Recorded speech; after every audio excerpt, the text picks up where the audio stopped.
আসসালামু আলাইকুম। কেমন আছেন সবাই? আশা করছি ভালো আছেন। এই রাস্তাটি হচ্ছে বগুড়া জেলার শেরপুর উপজেলার সুগাট ইউনিয়নের জোরগাছা বাজার থেকে সূত্রাপুর পর্যন্ত একটি রাস্তা। আমাদের ছোট নদী জলে এঁকে বেঁকে বৈশাখ মাসে তার হাঁটু জল থাকে। বন্ধুরা, আমি এখন এ রাস্তা দিয়ে যাচ্ছি। বৈশাখ মাসে নদীতে নয়, একটু বৃষ্টি হলে এ রাস্তাতেই হাঁটু জল থাকে। দেখুন এ রাস্তার কী অবস্থা। 2024 সালে এসেও বাংলাদেশে এত খারাপ রাস্তা থাকতে পারে, এ রাস্তাটি না দেখলে বিশ্বাস করতে পারবেন না। আমরা জানি বর্ষাকালে বন্যার পানি আসলে মানুষ হয় পানিবন্দী। আমি বলতেই পারি এ রাস্তা কেন্দ্রিক যে গ্রামগুলো আছে, যে মানুষগুলো আছে, তারা এই রাস্তার কাছে যেন বন্দী।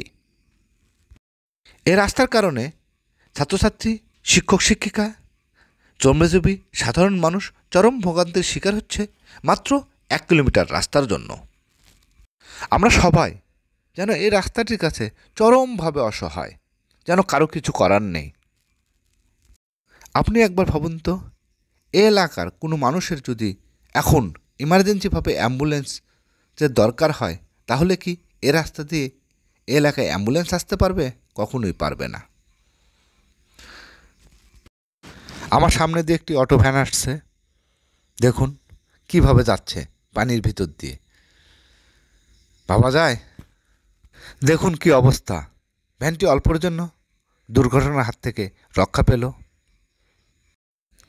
আবারও ঊর্ধ্বতন কর্তৃপক্ষের দৃষ্টি আকর্ষণ করছি, অতি দ্রুত যেন এ রাস্তাটি পাকাকরণ করা হয়। সবাই ভালো থাকবেন, সুস্থ থাকবেন। আমাদের ভিডিওটি লাইক, কমেন্ট, শেয়ার করে সবাইকে দেখার সুযোগ করে দেবেন। আল্লাহ হাফেজ।